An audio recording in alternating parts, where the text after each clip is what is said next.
Fai pule fa malo, olo tofi ole toto male fue, ole le ole tu malo, fa fetai mo aula ngalue, o sole o fa tamba a, fai mo sui si a mas mo so se tole ale o toto ia oda. Fai pule fa malo, olo tofi ole toto male fue, ole le ole tu malo, fa fetai mo aula ngalue, o sole o fa tamba a, fai mo sui si a so se tole ale o toto ia la fama. Elilo mai Beyoncé fai na tale le Yolanda. Eu sou le trai o como le amo. E assim ai me fanga.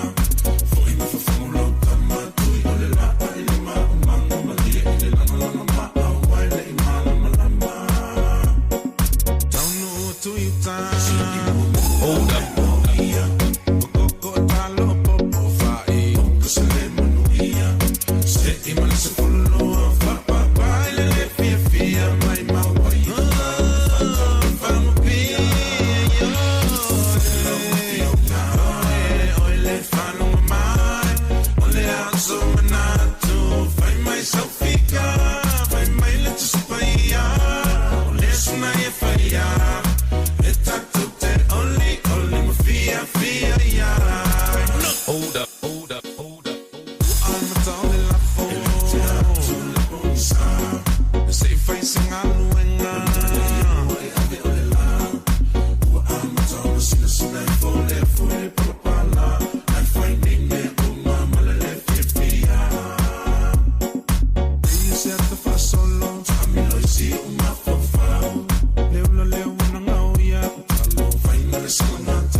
Toloa maletan tau pesele na amatalia fo ile tautua ala tauta ya ASIATA lenga ta fo ile ya ole onanga le tan tau Blue TV ya pole Blue Wave tawala julungo penga o penga fa matalanga ya bese fo lungo penga lungandu ole ya ina ua se furu para tolo minuto tau dele tu la elima tautua male onanga ya ASIATA ya bese fo imo o tau malava wo mapaanga mai ya ale ngata ilea opa anga ale tātou alata ole Blue TV. Whaatalo wha mau wholo wha duai i ante oe lea te mafuta mai i oe wha mai ia upole pese lea ua o filifilia matalia. Maka koe pa oa kulore pese lea. Ona si la fia lola ia ma mate. Ea o le tātou porokalame o le TAUTAI ia ASIATA le fu ua matalinga. I rungo le unanga le tātou Blue TV ia ma le Blue Table. Ea ai mesi fo o le Blue Wave. I lungo le tātou wa penga o whamatalanga po le tātou api o fōringa. Whamaira le si whai upor pese o le ansore nei na whai eo wa tātou te oli ma fia iai. Aso ngafua, aso se furuma le iwa o le masino iulai. Lua se furuma le tasi. Ia, e toi whaatalofa mo wholofa tuai ASIATA. Ia, male au nanga alau Blue TV mo oile nei vanga o le aso. Malo a fua ai lau o maua whaatai le lofa mananga le lei o le tātou tapa au sili le langi. Whai ona taita ina mailo i soifua, ia me se foi olo ni yola vai. E ale whai ona tātou toe luma whesira whai, ia ai tau la tui peau ngālu o le ea. Soifua maua, ia ma le langi mama. Ia le anga le lei ma le lofa o le tātou tapa au sili le langi, ia i whale tari turunga. O le nasa ta oto pai lango uma vaenga uma la fua. Ia batulanga ia sa fia ngai oe ile aso na nafi tau ala tu tātou wa ngā ia pe fa pe o ele ke sa ku ile aso ia fa pe o isi o to tele fo yo e lantou e aso sampati le aso tona ia vi ia ngale le yo le to mai lo wa nga file do se me fa iso o lo so i fuanga lo wa ke lo po o la vea o ele peser ka malo fo ile le sangonge ia mantou ile ala tau wa fa mai SA la pa ka fa ia mo ile lo ku di ya o le fo tuanga la fo wala ngai na no fo tu fa pena e mo ia e pule staff nei le la na sa peita na e so i fuane mo wola e samo ia o se atunu e kerisiano o le kau ngā pala valea le tamama le tina ia so umo le so i fuanga toli le loku sunga le loku kaiao le loku e lotu ale tele o taimi e tau napa ma tau apa ina o tanto tua mela le fa malo ia te o pa fa pesa e loku le so ngafi fa pe fo la fa to ato e ba ai le o se fa fe ngainga wa e solia tua fa le sa fo i kanu mai le fia ka usanga male afa ia le are me ke popole e vi ia nga le yo le tuo ngawa ia fa pe ai o le foka ko yo ka lu mai le lua kausanga le kausanga eu ke ngonga makua e mafakia le fusi ya kuilea fusi ya lea awai pe o le waro ka mi makua i ke le au fusi ya ke oi eu te mi fato anto e va ia yo lau fonga fia io lau fonga a pe ro ngai kanga le ka le si oi ka lo fa o ko fai ngo mi si ya le ka le as ka mo sia ka ya sia ka le io se ya ko akele e a fa pe o se tina fa to to va ia le fre tu fa fe ngai ngai anti o fa pe we a Sharon e nga kala va ia so yo nga le u le o sa wala ngu mo ma lo le no sa ma lo le fa to ia ti o to mana tu la o to i tu a poli mai pe o pu masania ile tu na o mo wan tu le na tu va mala tu va sa le na sa e sa ili ma lo ile tu e ala fo ile moli ngo na vi inga ile nga te ile o lo tau langa fa fo ile tu le o tanto o lia le o ia so le nei va yaso aso nga fua ia wa fo ile to e fo ia i lava singa masan o nga luenga so le la pauka fa kai nga ngau le vau awa ma to sa mo ia awa ma ko ye ni sila ia re angi nga me o nga ngau ngi vau mangi fa kai nga o le ala usu le malu ia le tulanga me se fo i Australia tira mai lo le po le tulanga o le tau lo i Australia po o winter o to po o tau ma fan o fai fo si umi le ko e o ya o ko ka fo fai nga ngi fa ma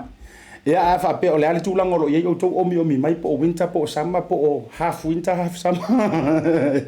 anda lo va fo lo fan tuai le to dale manatu pa ia o Samoa ia no fa tini o to sala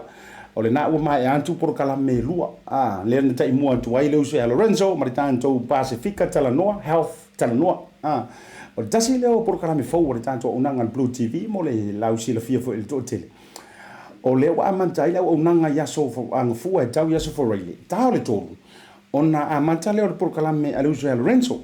o ko ki fa pe po feo so mai ile le ai o la lo mo le o unanga le tanto Blue TV so please like love and share e o nga fo i te sila ai io ka ko fu e ke le o kai mi fa kari kingi fo ia ka ko ka ia a manta fo ina eva mai por kala me le uso fo ia lo benso ke fi fo ke aka io kasi fo ile se fanga manga me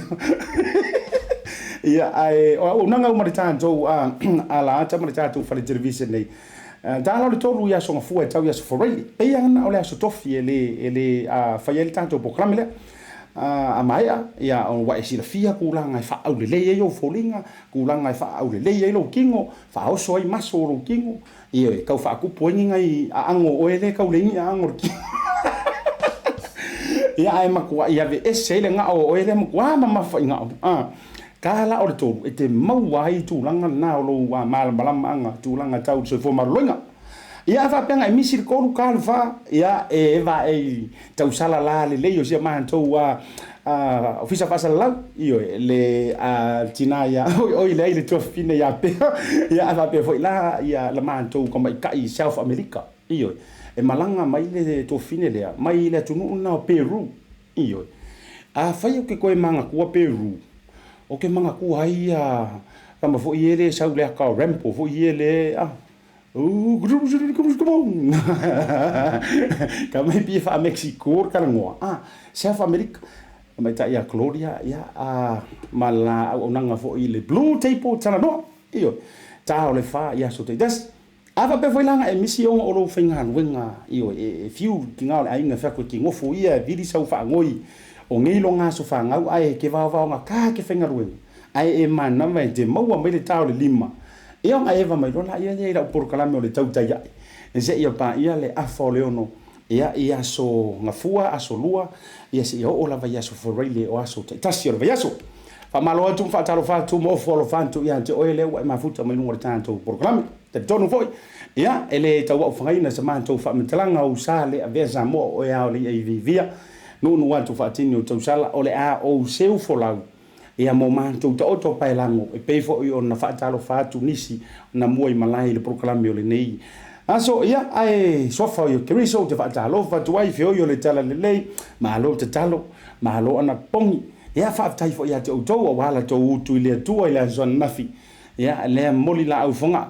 ia fa mai le upo to ina o fe po lo nandari la jongi e se le tau ia dia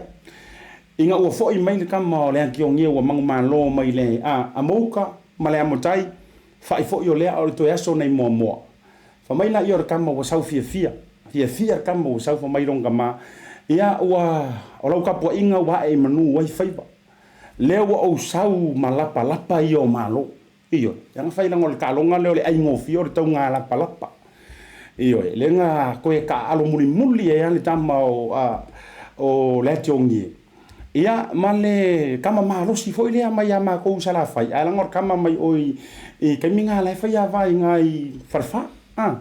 le le pole junu o le to ya so nai mo ka wo foi le me war si la fia le tote e ke le nga pepe se le upu o le to ya so nai mo e fisilia o fe ya mo e fa mai o mo foi le yuka ku oi le lu vai vas ia ele ai o mo le ta oi o le malai ta ua le o le fio anga o fale fa ava pe o le fa fonga merko ke le fale fa ia na te si le fia ta si le malai fai tau ia malai ia awa fo ia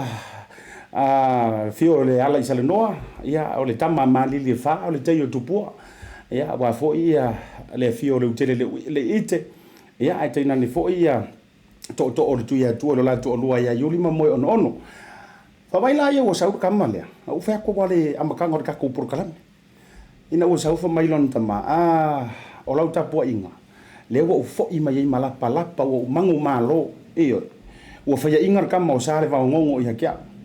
fa mai le tala le tama o ia le tama mai ke sa nga fe po wa ka malo e ka waso e po la na sila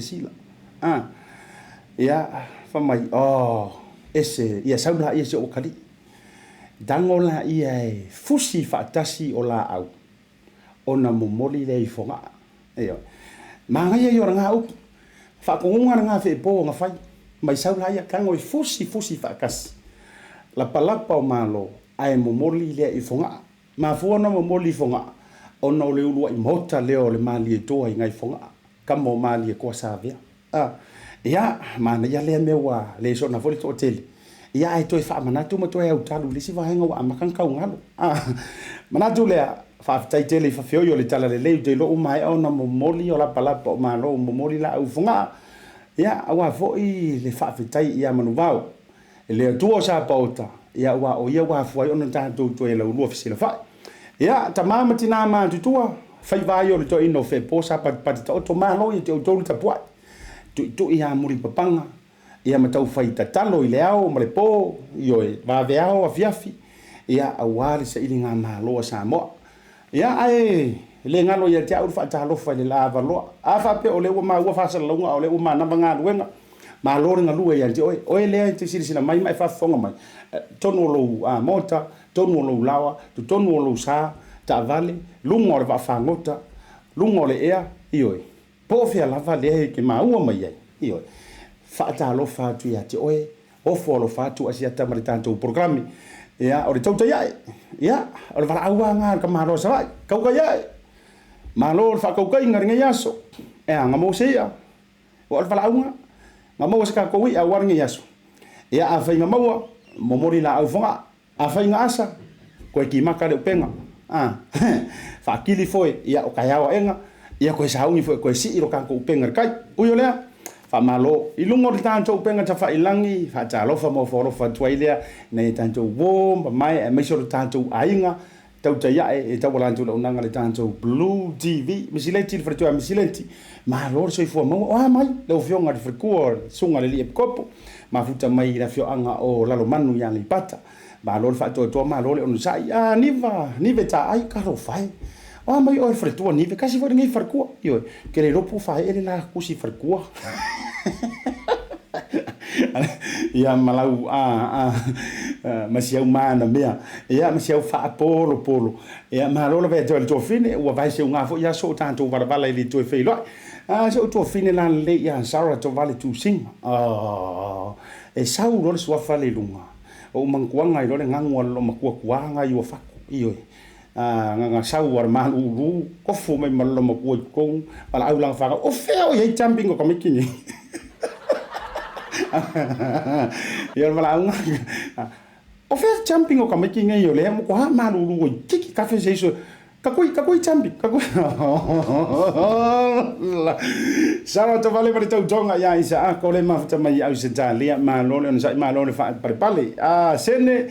ia ma to mafutanga kuanta sene ia ma se vole to fine to eu ma la to we vanga la fa mi fo ina LA e ser ko kelo au LA le mafuta ma ni time.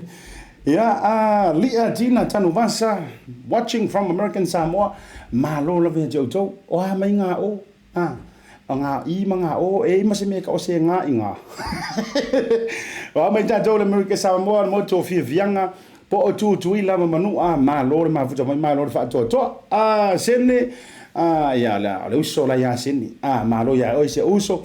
Tu ila le misio ma tau mafutanga ma lo fa to ma lo fo ile ono sai maro no fo anga to ser manga ia sunga ya maro no fo anga to ale mafuta mo fo I fa taro fa tu proclame ele le vanga la via vitau sanga fa ngaio fa le mafuta mai ki ora ringa te le uso ia fa tu ot oi ko fiola atalo fa tu sina yo ano le atunu io e se lo fie mo mi mika ele fa pe ono o mafuta dungo lo porkalami so se porkalami ai fa manu ye ina lava lo to ai fa ye tu yalo matama fa na wo le atunu ono mo wela to le malo sio le manu ya ngata fo ile le fie ni vai tau so ifo atalo fa te le uso me se fo le tu mo le no fo al io kama ye le pese va ne tolo io ku war ka mo fa ku oko ai pe furo si va ngare ku este sa un nome to mafutanga ngata ileo ane tone fata malo le sai malo fa anto Christopher Benjamin feo maya malo la vale un sai fo le nei va malo mafuta mai Thomas Motunga fa tali mafuta mai all the way from Orem, Utah. Ya malo ya to le au Utah America le mafuta mai ngata ileo fido kitiwani tula fono malo mafuta mai malo fo le sai malo le lava pali ya ma to tele lava fo yo tato sa mo fiu sa ni Jeremia ya ni ola Joshua ma to mafutanga lo Rita Roberts tuile tufunga atalofa fatalofa tu ASIATA to kele la fo kan ka fakalo fo asi ka ku fanga so weekend internet na iniso tanto update afa pe efisi le fiel kulongo lo iltato traffic malita anto au wala tele bisi le awala le time le main motorways afa pe ole ki ka fu ke oso le city e punga mai ka ko main motorway ya think twice em fayanga e fai me mai pe afa pe eska ka lava lo un sai afa pe o to nga tanta fu ile ka uri ma mo firu afa ma ka mo fai me yo vai ma fai yo ave fu ile nga esa wa mai sa mo ile mo so le sing ya kami mai isi manga la itua o le tanto main motorway ia fai si pisi oso mai tanto le tano mo le vaenga le o ngai West Auckland o le matua I pisi o le watu le ofa ngai Rosebank I Evandale ia ma faso solo tu tiare tu peninsula tiare tu north ia ai emanku afa pea o le awalanga le ke yanga ia le mota malawa ia ele fa pe o fa kula o kalanga e alo ese ila ia le o le manto wa fa tuanga e fa ilo atu nisi o tulanga I le pisi io ai ona ina le to fama le utanga ai le ave ma me ole excuse nga le kanga ngo fo se pa O le whakaaso ngā fua so le so i kuki ora whapenga o ia e whali o lai whaatari mai mama ma le kuka manongi se sala e whaatari mai ai o erenga e usua i le kai au e li mana nama tulanga ngā tanto o wala a o nei o tonga o nisi o meo tutupu ka kuwanyi usila se whakwala ukala le o mawhoi la ia le whakusinga ukala i o singa oria Samoa ai si whaatea mua tua i New Zealand o le tele yo vai ngan tutupu mai le weekend si ka ko me mo talongan mam Samoa ia bak mai o ai nga maka talongan mam Samoa mo di ngang fa malo mo ngang fa tai tele sunga le faya onga va vasa manaya mapusua sei lala mapusua ia e mesi o le lanto wa pulenga ia i faya onga langolango jana umanga po o le fionga fa longo tanga manga ia fa pe fo le sunga ia mohoni soka ia le whangaroina foi ia le tātou pūlenga i lona tino te tele.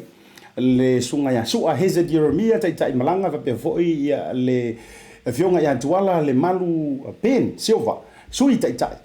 malanga. Ia aranga tai lea o le tātou prestene foi o le proclame foi lea a le HPU ia a Samoa Rugby Union. Le whetalinga ia siumanu Douglas. Ia mautou malanga. O lo i tonu o le tātou a komiti whaafoia le tātou manu Samoa.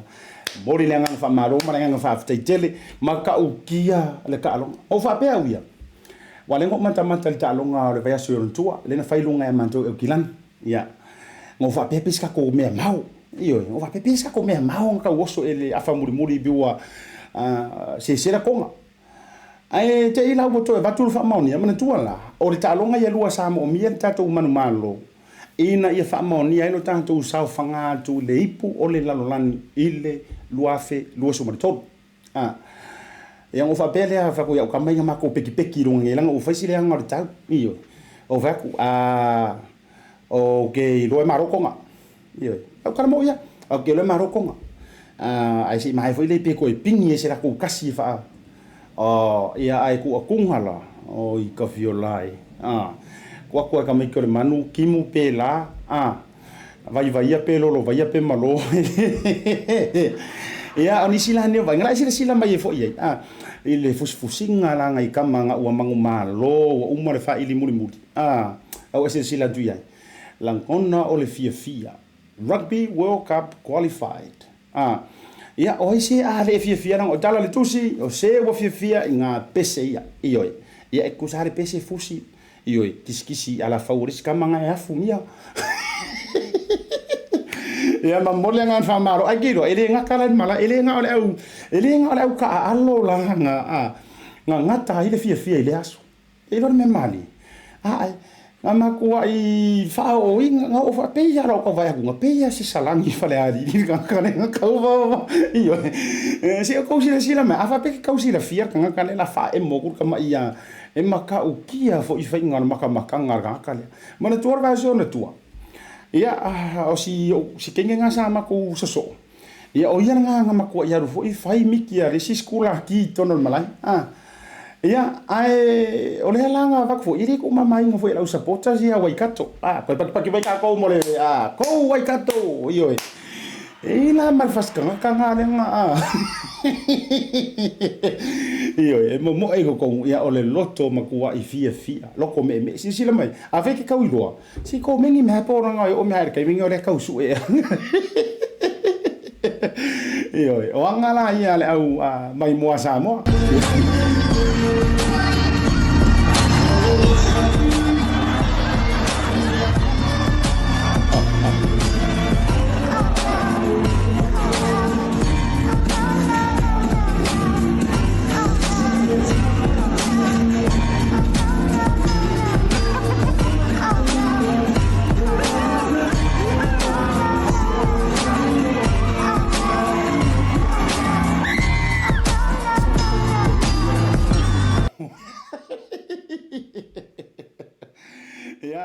ole na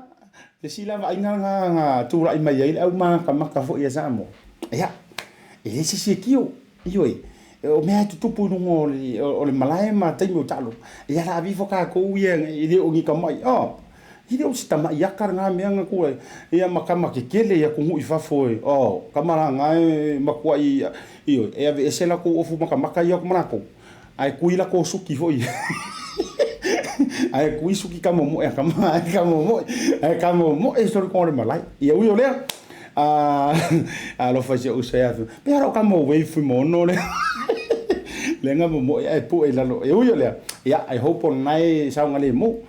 wanga lava fo sa ia mo man malo sa mo fo i fa bea e fio lolongi me ku langa sa mo pe anga malo me tanto i sa mo ai ya ui ole por fa malo ma le fa tai tanto au mi se fo sa mo malo ta po malo ye teu le loto no malanga e le sili le tai i le tapua e sa ole I totally agree kala le e le sili le tai i le tapua io o ai lava fa mai e sili ya ku la ki nga kama ka alo ya e fa ku la kala e feo lolo ko nga io o ko nga ka ai o le tatalo ma ko ma le loko ngu io wa kele fo me o mea nga le nga ngi me o le o ka kai lang ka foi ye o le di sina o tanto o le so sale na ai le fa tu le tatu talale o le kele yari o ka nga vangi fo ya o fa la lave o le tutupu mai fa nga ino le la au malosi io tati tamu fai afo e batu le ngangana fo ilea ina ia ua fo ili sila fa afonga a maru se tatu o tunu o fo ine i tūlanga le pa o papo le ngangana ia a tamu fai fo i e batu le ngangana tu sa o fa afaingo fie lava tanto dala o tootu wa kele ngi me o kau ngā whanga le kukupu mai kele a tanto iyo o tele o le weekend tolu le ia mana tu fo le anga o pese aku le vai aso a tole na tea fai ora loi Hamiltoni ia saule si kau ngā whanga le ngā whai ia mātou o tau ia i lei o ni hanga a le whakua au makafo le weekend lua mea kuku a Favona Road ia mangele o mangele fo le alalaia manofo ina i o mātua si o tinare ngata fo le ia o la ufa a lea whafangu ma la ufa manatu wananga o le leanga o whalawelave tupu mai ele o mangingo le lei po ai ai nga fa pa fanga ala ya fia ia mota malawa io o tulanga na le fanga ino la umalo si the incident tupu mai I Favona sorry Robertson Road to fa sa what Robertson Road ia manguela ku Robertson Road ko ngiki ia Favona la fa sanga ai ia o le na le potia mai fo fa pa ngol la umalo si po le fanga ia ai le fa pe o le kau fanga kengi ai mar kengi ai ia ai afia ele o afia se soifua o le tūlanga lena makua afia me tōtino ia mane tuala ia fufu me whelai o e lo mawhau au tau whai vali aku le aka le tūlai mai wa wha o nai ke ngofo I lo whale whai lau loku le fiafi mai talitala noi sau whanau sau to o rua mane stou tala noanga ia au ako ke I le kou whale ile olo ako wane fo ile whafonga I pulo le fanga le papa ku ia kau feo lolo la me o le telo o fale ni usila ka ma vo si ma ia ai si arwa kula la ku to inga mota fo ia lau papa ma ia o le mo no ma lau fale ai na ma to ale I lo la vel tanga tal me ia ai na ona fa penga ku ia e ko lula ngai me ku ia o le tasi o I Robertson Road lua ngai le shopping center ia ai kali mai fo kai West Auckland ia ai mana tua ele fa peuta fa yatura utala nei o te tamu fa ina ya alo mai se sila antole la antu u fu fa la vela fa fo se ima tu langa ile fu tu ale malo ma le lanto fo I report o le to atele lava fo yo fa fita u le kukupu me fa ngai no la ma lo si ino fo anga fa tele o e afia I va ngo kengi ia ma tu langa la au fa saina fa la fa saina e lai kiki me hape e amuli atu ai ngā mafu anga fo ile ua makua o varo le fia o ele ua matua kia I ko rua e tūranga fa pena personal issues pe amuli mai le vahangana ia po ua makua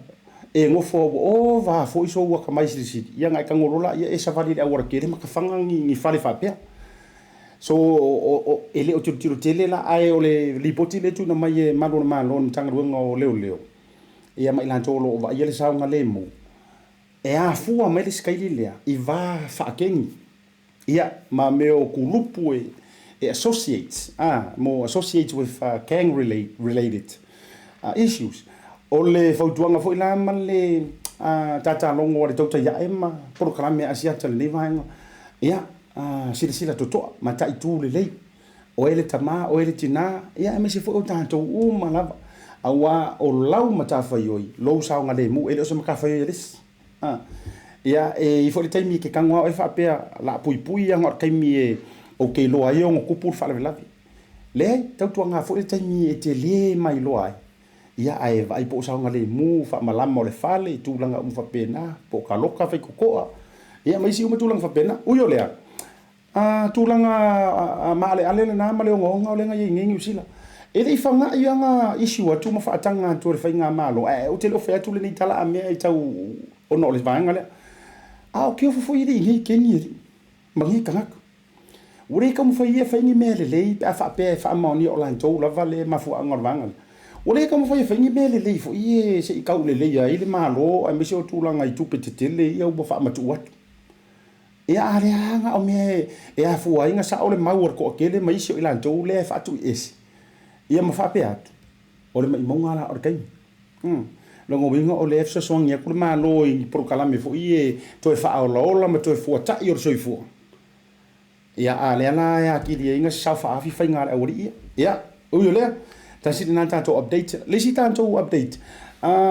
ila so sala ba pole sa pon nafi pole tu lan tele ta le fitu la fiaf ai o so fa ia je le pelu le la tu watu lungo no le fo fa tanga mai e tanga wengo leo sila ai o tele fa ya to se Samoa po ni Samoa ai mfa yo fa ya e fo ringa tanga tanu or Pacifica ava pera ke sila ko e kausi la fia ia le pelu nga ia vili leo io e ka unga fo ia le os fa inga le pelu le nga fai tai ele awala fo le Queen Street tai o kilan ia le na la o tonu le bottle store po le liquor store fa le fo le fa ta wai ia se vai fo ia ngi tatu tala no ia fa tu kersiano o fo ni ave se la tal se vai fo ia ngi ni tangata fo I ka fo fa ma o le loku ma ia le nga fo ile o la fia sa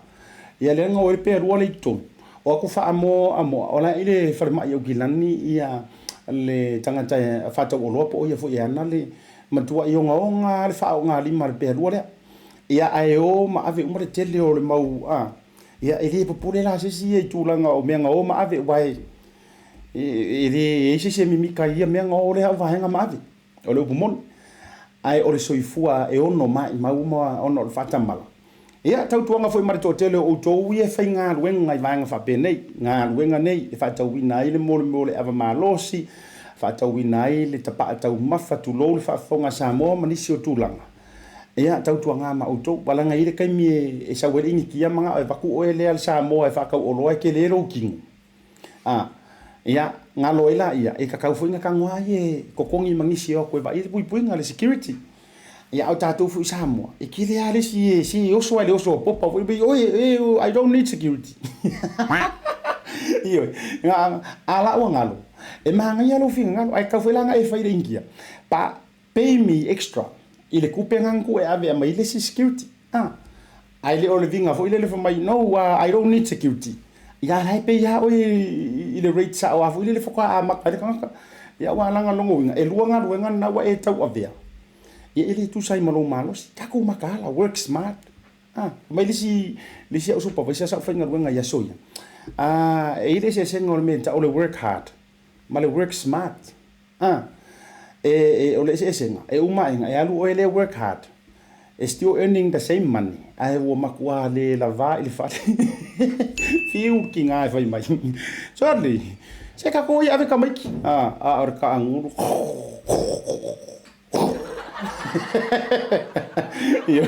wa I vai ai fai ngara luenga ai usu de kai e usu ala e pomoe ka mai ki markinga ia e manga va mai fo ila fo ko moe fa mai ore ngalu e ma losi ia ai ole fesidi e fa manta o e ngalu e poto wala ngai fai nga e se fa ngalu e fa fa e se for ngalu oro ngalu e mar poto io ngalu e lava fo I ma fai tiu te olo o ma fai ona to tongi na ilo malosi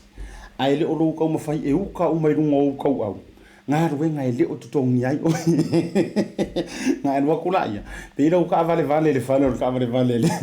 Ia, malo, oni sina o tātou update ma le tūlanga muli ai le i tautele i o e whaisina malo longa. Tātou foi mai.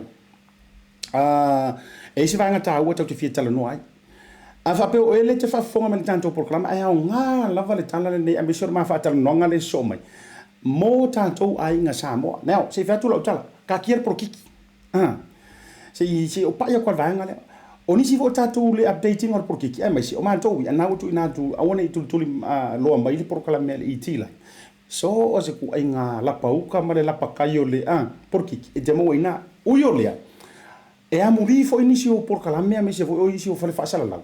O ngā u por kiki o mamai runga le au fai fake le hai au fai page na ua lunga le social media wa available ia ele I fai aku update nisi o mantou ia a ua le vanga sau le update mai Samoa ai o le whatanonga le la so o ko pea uma le sia ua update le a whapeo o ele te whafonga mai whafonga le lei mai la ua tua lalo le la vatu o le nae tau sa ili se whale te le o le nae te whea ngai ma tūlanga fo ile le whainga tāo le whale le nai te ngai ke ngofo kongi ai whale le housing, whale rent, o le alama o lo e mo mia se whale fo I kele poku moe o le a le whaafitauli ngai whea ngai mo e wa matutua na iau tua o le kau kurou kau pe ai runga I le wale telo isi whale I sau kemingi e lalo e runga whale le tā ua vangi e whaafonga le tunu ia ua makukua e pasi a kuro mare ongo se furuka usanga o le tamama le tina ia ele koe whaingo fia le hai. A whapeo o ena situation na po lai te sila fia sesi. Ai mai se fo nisi o vaenga le pui ina mai ngo oe le saunga le mu mai le fiva rumatika manisi la. Au e keru ese. E fo I mai la o proklame le manolonga. Mau wale wanoa mati whaatala noa duai. Ia masitasi fo I o whale tua. O ia ko ngua ma le lako kulupu. Le kari o rau whaafika auki. A whai ke fiu ke kuaru le wins. Wa e fiu ke kuaru lau kenge maasami. Lai fa mai o rou ingoa lai le lisi whakarikari. Ia wala I te aru ese. Le rope umar po kalame ngei. Ia ai wha mangu iai o e vai asoan ngei por vai asofo. Ia I se tūlanga o tau sa ili ai. Ai mai se fo se fisosoa ninga. Iyo. E maua I. Ia ilma whaatara nonga ma le fionga I le wharetua. Ia Talalelei Misikopa. Pe amaya. Ia le tātou malolonga. Ai mori toi tasi leo le tātou news update. Ai mai so mātou nei news sila nei. Sisila mai fōringa o le tangata le lau tua e lunga. O le tangata tonua lea malanga por kalame fo lea na approve vai e le malo ni usila le lua tesi ma le 5 miliona. Raka lea. Kaika ia le kengi ngai la lo ta ole mongro mop. Ia ila lo I Hawke's Bay. Lewa ufa matu ua ile se le ni te le. Now, mo le si la fia o tau le ngi yo fa pe ai se kupe fo ile le mai ese te tau si ma lo ai mi se fo tu ranga le ai. O le tupe le. Mana tua tupe fo I le ai ko e maua mai ai leo mai yo so fa inga ale au fa kau fa la au fa sa inga. Me o le si lenga o so fa inga leo ia e mai lenga tenga maua mo me o la au fa sa ina marijuana fa la au fa sa ina wa uma me ngai ki si la fia o pauka ka me e isi me io male tele mau ai manitino I tupe te tele la mankua la ki ko fisili lo ma fa po fio a vengi mau milion wala ngai o pe ono fa tutu ti toros full milion ale si va nga lenga mau I istamki vasolente nei profession tu o so fa ia leo mau nga toros full milion a fisili la o fio a vengi coupe ili ave susungu pe ani lenga o fala o fa sa inga mai si menga e fa leanga Fata ma ia ma ave sung. O se leni lani. E toe whaanga. E toe fund. E fund ai me o prokalame lea o le toe fuata ina. E pe ia o karafuinga e koe I whakongor fuingi o la palapa. O si tamala lea. Wa lewa fo ionga wha ama I maulonga so I fua ingai me o le leanga o le olang. Lea la ua ia sawe au mai le prokalame lea fantasi ai ma le o pongi anai matai maori tangata whenua mai le marae I la lo I Hawke's Bay. La tau te lango ina le mau. Ia e tā uar mo le tua wanoa. Ai a wakula se I whaile prokalame lea mō ta maiti tina te tama o i uma le ua makua i faaleanga inga le whaingar kamala lea specifically le fuala au whaasaina leo le eisa le ka ua ko akeli ia wala ngata tal no nei vainga o ke whaarongo so o isiro mako kua whamo o le ai sai kuloa ai sai o ka mikira ai fesilia ku ai fesilia ku lo mo o feke ro mai nga e ngo lo nga sa foi pai mala fai fa makala mai male ia ai ke lo o le mantua le nga mantua i le nga e tutupu ai mea leanga ma mea matanga ma mea le manaon e le fio i le soifo o le mafu angala na wa e le to fai sia fo ia tamali i po le fo ia tama mai me leanga sa o yelo no soifuanga o le ia mana o e toi fa fo i le anga le lei ma toi fa senga luenga fa sa maria toi la via ia ola ma soifua e le o ku fa winga la le fa ngor ku pele ai o lo o ia le trust mai lanto por committee e lanto te fa anga yo ia por kalame ia ai siaki ya kulava ila to fo o le o mai au filia malo e anga mo le sirafia wala ngai ko kiri ka sa mo Hawke's Bay tala noi Hawke's Bay o Napier ia ma Hastings o na fo ia ile si tanto company langolango le tofine a Maria ma le Seki Works o ina ina Hastings so to te le lava tangata sa mo ele lopo o ele te fa sia te lo taimi pokala mele ele lopo so wa finge po so cousin po so nephew ia po so uncle fo ma se anti le ole a fa manu ia ina ia toe maua le o langa toe fuata ina mama ia makoi fo ia le mai le polonga namu ia ono tulanga tau fala au fasaina ia le na fa ftai te tole ma futa mai ia morilanga fa malo fo mai so tato unanga le Seki Works Maria malelan to vai ngai le loi Hawke's Bay stemi to fo me proclame fa ala utele le tulanga o le miti a me se fo o le mo o le tato Seki Works ina ia fa ala utele e tu la loi Wellington ia me so New Zealand anto mo ta Samoa pampensini stemi fo fa ala loi lanto le na ma lo le tato se i le so le tene ia ai o le foto te tala lo wa no meli mai lo sua fa le Blue TV e ono fa mo ni na se si sa mo ai utu fu lo sa se la utala kif voucher ia mal lima sun tala fa se fa tau easy Pacific Easy Money Transfer fa te tele ia ile nga lo puno wa ile na va ia so me se for weekend fio nga fa malo to nga te le la to o nanga le Pacific Easy fa to toina va ve to malu puipuia ia le ngata fo ilea ia o le tato Pacific 40 ma le tato talo fa voucher o marka ko pese lea fa ka ko fa lo lo a foi mai mata no ma le fretua ia tala miskota e alwe alma po kala me o ma fesili ki fia fesili e ma fa ona e omi mai ia mai lanto o lo mo mi le fsosani ta wi fale ke le poku saunga le mu fa ngofie ia e mesi lava o to lo ia ma tu tausi ia marka ma foi le ko ke le ko we'll be right back.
Tautua ma le au nanga remote tau sa mo service station nei tōna i matu. Ma tau te utuina lo ta avale, ma le tele o nisi o matu au nanga i se ese.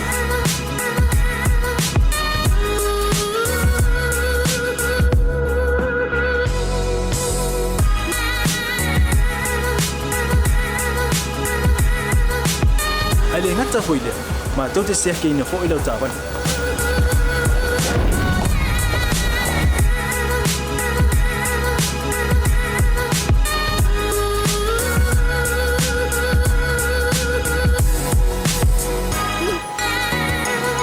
Sepala ya foi suau, mola o tapan.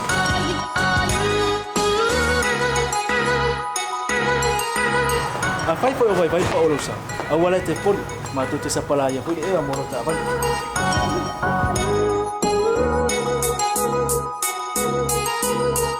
Mola no posila fia. Mua, tapela o tavale pe auto. Lua, tapela o telefone il time auto ina o tapan. Ma le vaenga mulu. Mana tua fo. E matua i whaasaina, lo tau makitapa ai no fuanga whapeni.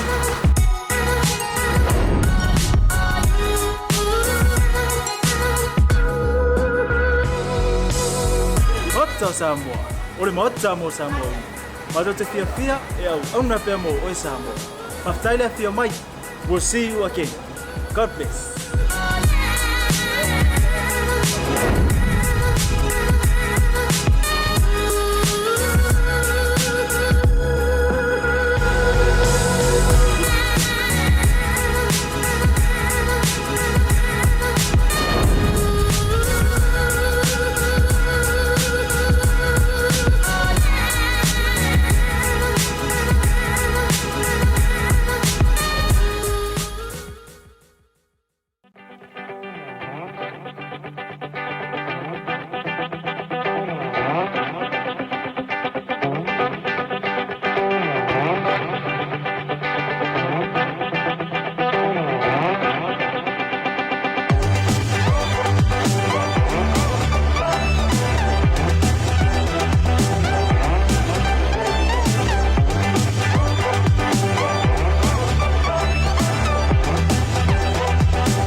Nila wana whailau whaakau.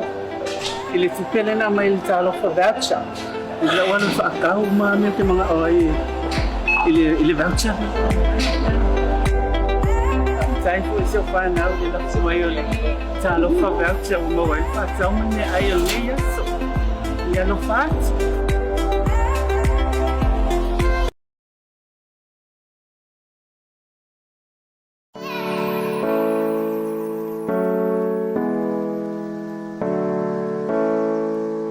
Welcome to the Pacific Business Hub.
ia to e fa talo fa to ila usila fa fonga mala wa fita fa ngolo le vanga le fia fi ia to e sa mo na tu pele le lo to le nganga ma fa mo io tai bole wa tia man to New Zealand le wa tanto le tuna e ono ma tu fo tanto programme fa mai le fo le ono ia ai no fa ia tu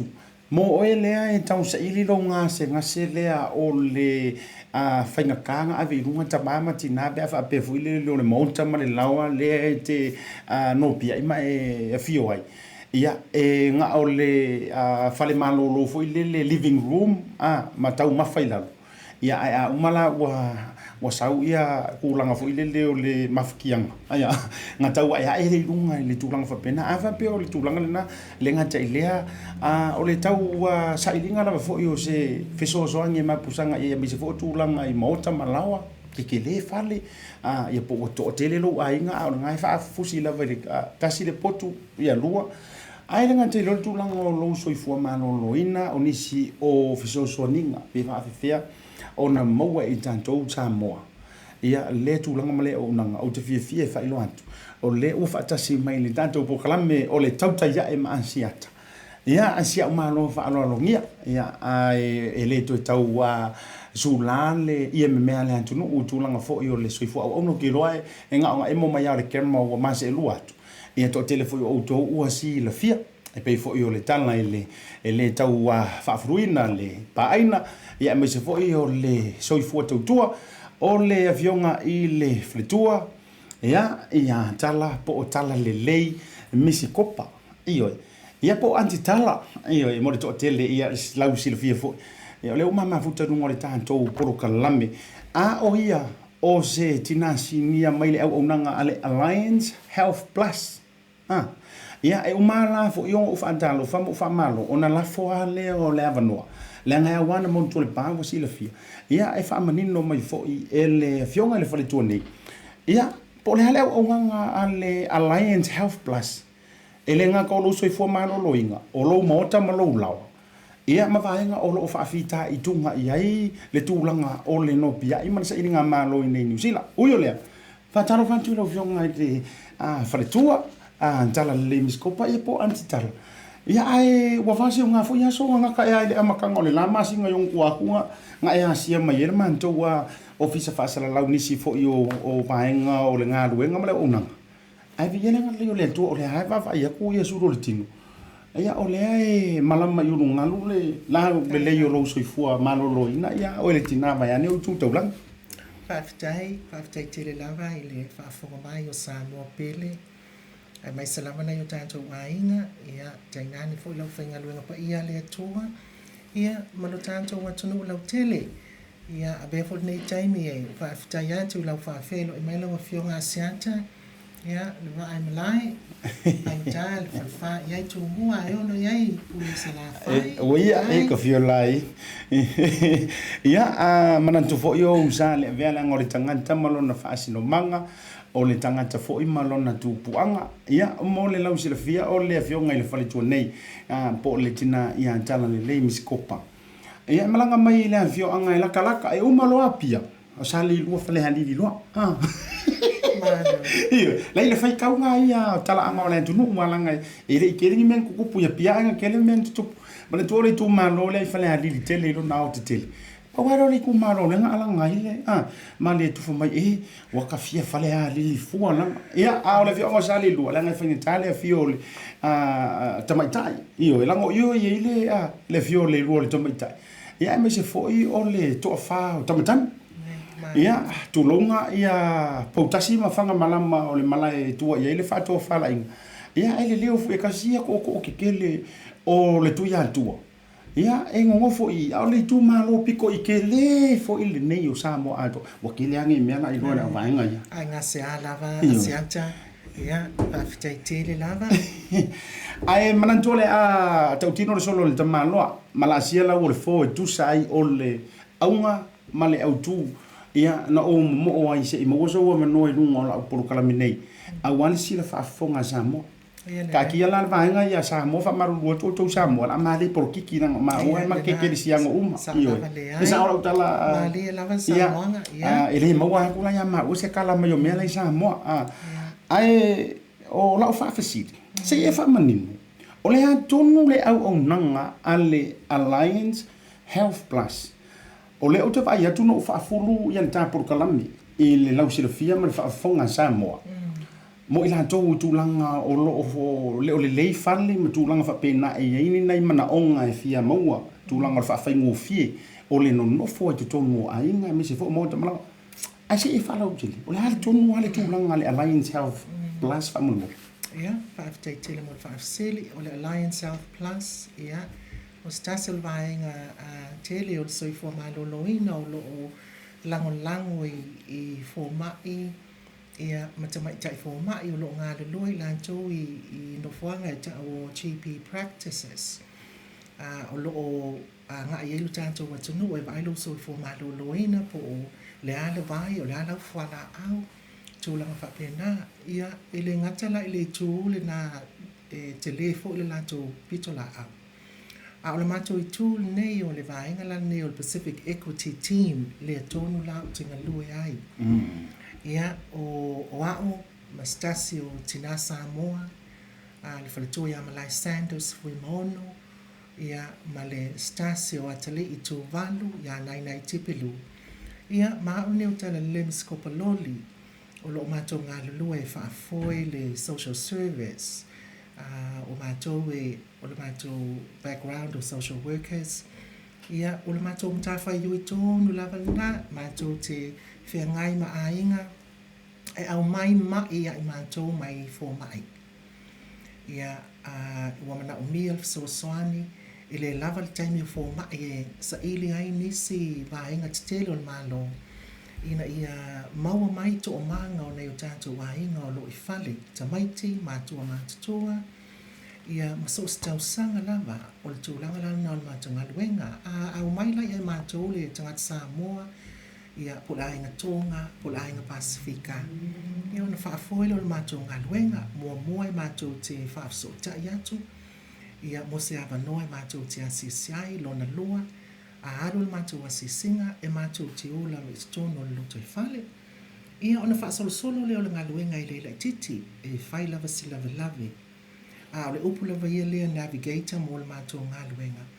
Ia o le vaai leo awala. Sa i leo awala lei. Ia i te tono o whale mai, te tono o soifua maloloina, te tono o whale tupe, o le te tono o ofisa o whale. O te tono o le social welfare, ia ai maisa o a onga, ia o le aso nei, o whaalau tele la au nanga, ia e whaafoina skolsipi, ia masa ili mai skolsipi, pe o le mena o maua ia o te tono o le ofisa nei, ia se ifsoasoani atu, tasil nā mai, o le mai te le nai, o lea i fia whaafoile, ina ia maloloina nai whanau a onga. Ia maua soasoani e tutongi ia latu wa onga. Ia ona maloloina leo mātua a wae moni ole singa luenga mātua. Ule vaenga le popole. Popole. Tātou te popole. A wao tātou o tangata na whaia le atua. Ole nā tura lava nau tātou pe a le maua le soasoani. Ai a maua le leia po whea te a ngai ai. Ona e whalongo atu lea ua mamulu atu mau tau au. Mali. Ia se avenga te lea lawana i tau e veina. Ia ai o le pe o nel na ua o te whaafitai o te hoi lawa whionga ASIATA. Moni lava oe, lewa lava no lua tangi mai, mwhaatangi sia mai so taimi mo o lua. Pangalawa lea ia te le lo toa noa. Ia au nei wa mawalelei le avanoa. Ia le asa Italia tuia i lo finangalo sa ili mai. Whaafitai tele. Whaafitai o le ua e whorasia ia tūlanga o le au wivi ia e meise. Ia o vaenga tonu e anga ia e ma aunga ia i le tūlanga o le unanga. Ale whalitua ia antala e meise fo i o le lantou o unanga. O kasi kau. Wai mwhaino o whai nguenga le wa unanga ne o le iwitu le nei o so se tangata soifua vai ane whaafong. O lo soifua mano loinga ele ngaka o e lawa i e lo tino ma fau. Ai mese o lo no foanga le fale. lo fa sino manga se ka ko e mo kasi me ala e ke leanga isi fesili wa le e lanto le o mi ma o ke pole ai le ko ko muri ya tala e uma ngo vange i fesili ina ye sila fia se tato e mo me ai na tu langa le sa na fu yo tato to filo inga ne yaso wa ta o le sipi a wa fa na wa onga pe o le tou a fono tanga tele le sa fa tau nuina le ine yo fa mani nonga a me se o le wo fa nonga uya ua tu ua mai le fua makakala le filia li i wo o inisi mana to sipi ai se e fa maningo le vai liu lea e fa fea ona entitled pe anga va le tama ma le teine sa moa i le fa manuianga ia po le fo i au nanga fa mo le e ma fai ona o ama tanto fa pea o le po ana po ma le fia nafi sanga lue ya ia mala o au fanga luenga e o lo mato nga lue e fai le por kalame o soi forma lo loina fa pitola vale mo le rheumatic fever ale au lotu lava nei ale e whakasa papakura me o lo soa le songa ia fotu perelini ma le whaletu ia selina ma le au lotu ia ina ua o taunu i o e a fo e whaile lato por kalame na o tustusi ai lole o se awivi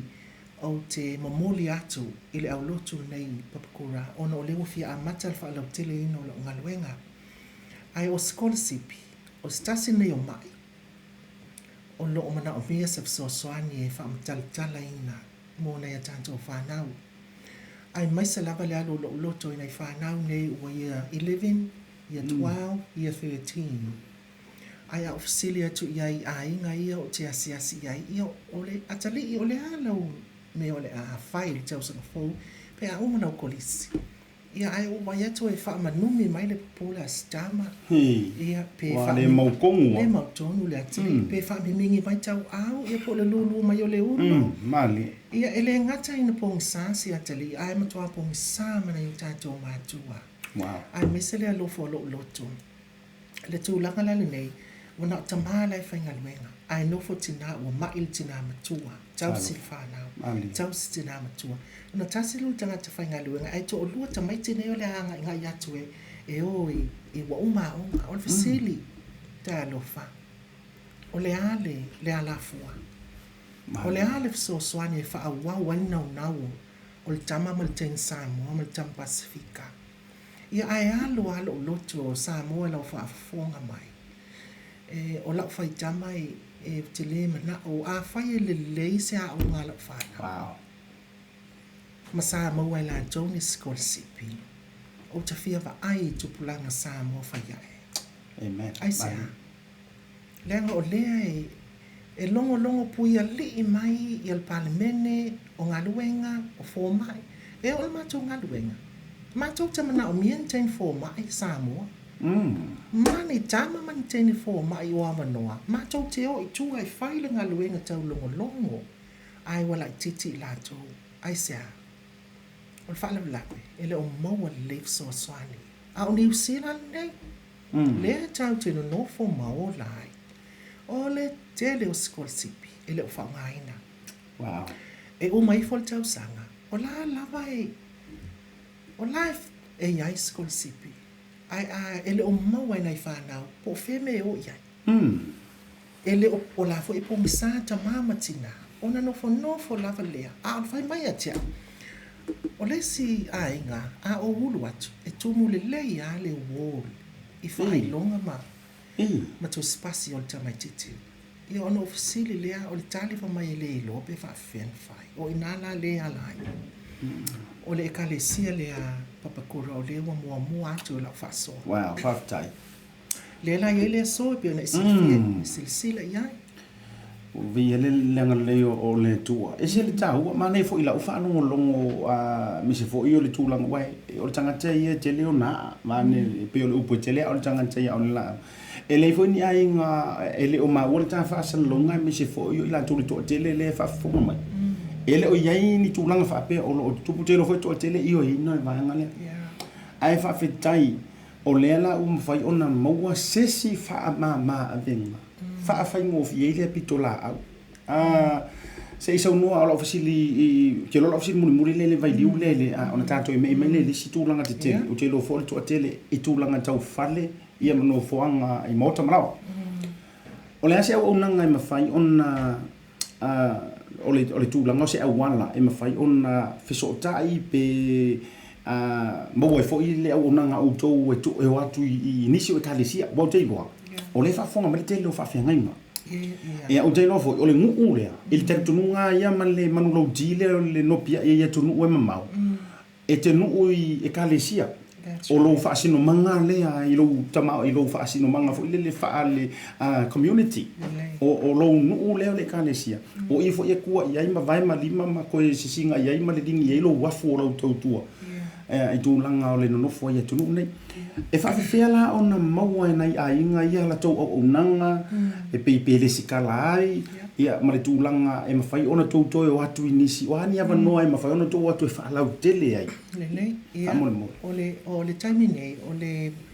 vaenga nea le Alliance Health Plus ina wofi atu. E matua le o iloam silfia e le to'atele o le atunu.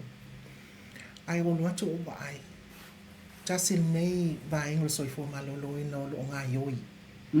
O le wingo ngā ioi, o lo whaatino ina le tautua lea la I le o tua. O tua le community. O lo mato ngā lume whaifi au. Ia o lo iai le polkalape tele lawe whapitoa mo au lotu sa whaafoe na le Alliance Health I tausanga 5 taluai. Lea lawa lo wha au wau ai peitai. O le toa tele o au lotu na o tai le Central. Io e pe to as full fa au lotu Samoa. Ia o lo o whapitoa lawa ia na vaenga. Ai o lea foi wa maua nei e le Alliance Health Plus lo iai matou. Le konkalate nei ale Countess Manukau o le ofisa o soifo maloloina tele matou te vaia umai au lotu I tenei South Auckland o lo o te walala mpapa au matatou nofo ia it's tonu o le vaenga tele le o whalemai ta o Countess Manukau o lo winga au fia ai o mangele o Tara Papatoe e tawa mamawa le alu pasi papakura o le boundaries oma a Manukau region ia o ina la lea e matou te vaia o lea la e whaasolo atu a o tau whaafonga vai le au whainga luenga whaifi au lo alala I nei South Auckland ia o lea ua matou a mata manisi o au lotu e a mata ai le polkalame ni whaasolo matou te whaia le education program mo le COVID-19. Whaamawhanawhana atu ia te o tō au lotu le au whaingaluenga ia e maisa fo o tātou mātua mātutua. Ma le lautele ina ia maualo tātou mawhanawhana ma le loto te tele ia tātou whaatawa ina le whainga o lotu pui pui. Ia tāsil nā mātou vaenga o lesi vaenga o le mātou te wheo ai tui au lotu whainga o ngā au lotu umanei ia I le vaenga leo le rheumatic fever ia o le whaamai nei ia o le whaamai o ngaonga o le COVID o le whaamua mātutua ia a o le whaamai nei o le rheumatic fever o le whaamua tamaiti ono nai tamaiti mai le whātau sangai o le sifuru iwa lea ia awhia tele ia ai maise lava pitonu o nei o mangele o Tara Manurewa a whai o tau whaafonga mai ia alolofa e wala au atu mātou ia o le Alliance Health Plus ia pole no mela au nei tau tala atu Talalelei Misikopa o lua fitu lua tolu valu o iwa o lua fitu lua tolu valu o iwa ia pole sunga fo ia to vaenga ia ona mawhai lea ona tali mai ma a mata mai le whasota inga o le naunaunga a toa naunau ta inga o le community engagement. Ia tātou ngā lulu e whatas. Tātou ngā lulu e whatas. Wow. Malo whamitai. Le ua manino le vailiu le e tūlanga tau lea o ino I lantou fo le whanau e mesi. Nisi o le whanau o le mautonu. Ma lio mo tandrano o le fefia na visa mo le no te mate fa so e se tasi fo io to mita I loia ale ta wolo na suafa en mo le no e fa si pi la fefia na o I to no na li fa le mandra noanga ini au wala mani vaenga e se foi fai me pale mi o le tua Na mata no te ro fa fonga mai foi. Na mata no ale zona na fi. Il kilo le wa ai foi se tamai ti fesili ko. O fa ngaru nga lai tau sanga tona onga. Ai la pina fa fesili tu ia le tulanga. O wa le a onga. Ai fa mai sa fa ngaru nga. Ai pe la ma ha fa tiro. O la le e tona le onga. Ia ai pe fesili tu ia. O le me wa le hanu fa mala wa onga ai sa le tani. Le la mo wa ko ngor me nga sa ngoi. O le lunga mai o kau au. Mi mingi mai ma ala fa umar mo au. Ia ai sa umar tala foi le ia pau wa. O le tali le o le pau wa. A woni o tanto ave tele fa pe o le ma fa ia le tamaititi le tu langa o le a onga le ai. Le anga o fika ko we fu fia manga se isi mea. Absolutely. La foi musu si tamaititi ta usa o mai le tango lima male mahati va tu lo. Ia o le upo masangia ile tauna na le tango lima foi male uti. Ia le lai pe kausa we ko nga kadinga e runga mai kau au mingi mo au. Ia male pau wa. Ia ai ono ai fa tai le tu. O le wa la va mai fo I la ufionga le fale tu. Ia le fa fonga mai to te lo fa fia nga mi fo nisi o afo o church leaders. Tai o spiritual leaders. Tai o talo. Le o te fia tala noa tu vai panole manue ele o lo ia lo fa mo maulonga. O le aso ne wa ambata ile la proclame ne mo school sipi.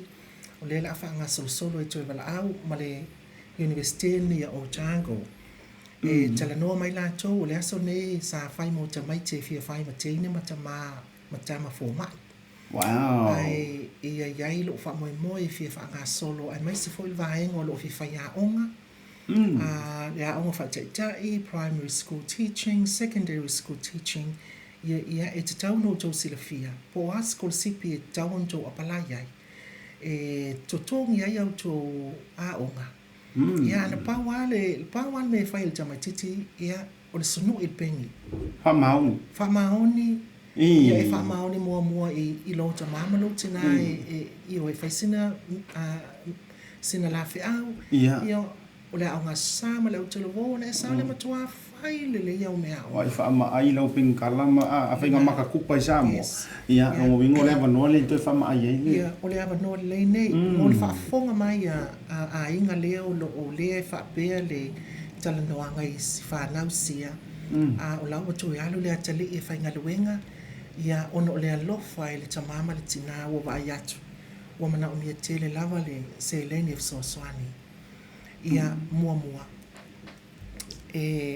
Tanto te whaatete I malolo whaine tanto whanau le mea nei o le taia o lona loto. Taia. E taia lo le loto o le tama malteine o tanto so ona tu leia fo lona malosi a laenga ngau mai lona alofa ia te olua. Ona taia lo lea. E iai le taimi o le atua. E masalo manatu ia Fatau no pelo na fia ia malon tau fai sa ile mai sa sosoani ai fa pela vo la iai le avanoa ia te le o le avanoa tu sa pe fast fulu onus fulu tau sa te le o avanoa la ave fuai tau o le MIT foi o lo fi fai ai se expo wa o male MIT o le vaenga na ia o lo fai ngaluenga ai foi le afine e vai el metal trades we nai tupulanga talavo o I tono kolisi matua foi ia anise foi o tamama tinga o lo mana o to fia ave le palama po le tu yo le fao pe e te fia amata na malama ile a o fa ia o fa tamaitilai ia ai mai se foi fai wila ia o le fai paipa ia sila o to le tele o nata le meo le palama ne fa I pe mingi to ainga mata upula na ya nga tele si o watali le an fa mtala tu e fu ASIATA lena ele uma vanona paula o le mea ia maua a le wo to fa fonga mai ia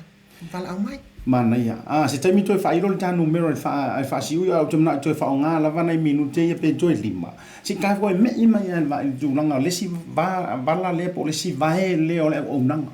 ko le ke ka ilo ia o le fe pe ko kusa ma tu nga va ia lano le fa manu le nei Alliance Health Plus le e au nai le fa tu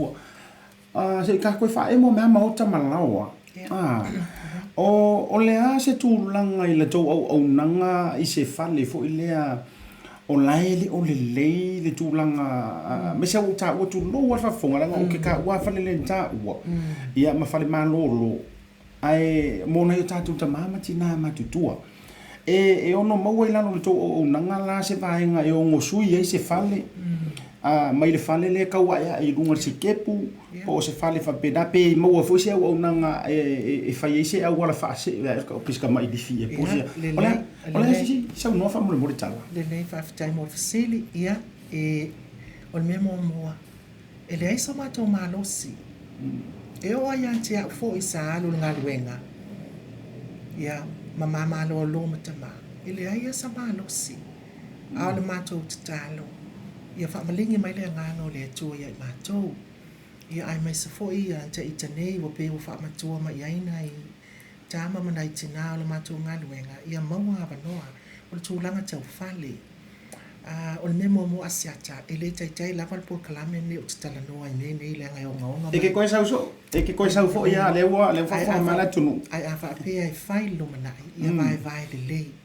o le po kalame o whale o le po kalame o so formado loina o por kalame o vaenga le social welfare o incentivo o le por kalame o scorsipe ma onga e ona mafaile ona lava so taimi o te fa manino le tuai o tulanga tau fale fa pea o yaina i ainga au a foila o maine au mai e au mai tonu ai fo mai o le o nga do loi ma tonu fo mai a watu o to i o to ngasangase fa matala il fo mai po le hale simena ai te poloka ai o le asa me o mama fai lo loto ai se a fai o le fale fa ai lo i lo fo mai mata u lo fo mai wa mana o mia sana tusi support letter e a fo na le se ave le officer fale housing e fale le lo mauta ia o le ngaluenga fo mai e au mai la ia mato le referral ia o na mato wa ai le iai alu le mato wa se singa a mato tau o wato tu lang o fale le mana o mia ona fai o mato ngalu nga fa pitoa mo fale e au mai le tu sel forma ia mato e tu si atu mato i fai lo mai lo record po le atu lang o mo ngaskase ia e mafai ia le mato o nanga ona mato tala noa lea ai mai se ia wa maua so mato so te inga le lei mistas fo alo o lo au na mai o ia te tono ka inga ora ia e fa le leia ma lango mai ia mato ia o le mea moni ia a whape o lai ei ia o le whare mo loto silfia e whai e tangata pālangi whale nei e o mai lo ngāle fo ngā whale alunga whapo to moe e i lunga i o malfalta ele ia malfale ui ai whauta o lai no fo i le whale alalo si o tato tina matua wa fitus fulonu tau sanga wa umalong tau tonga le mfainto tolo tinane i lunga o le fasili whapefi o laf soswa ia o le memo mua e te tau lona whaaf so tai e mātou ia laufo mai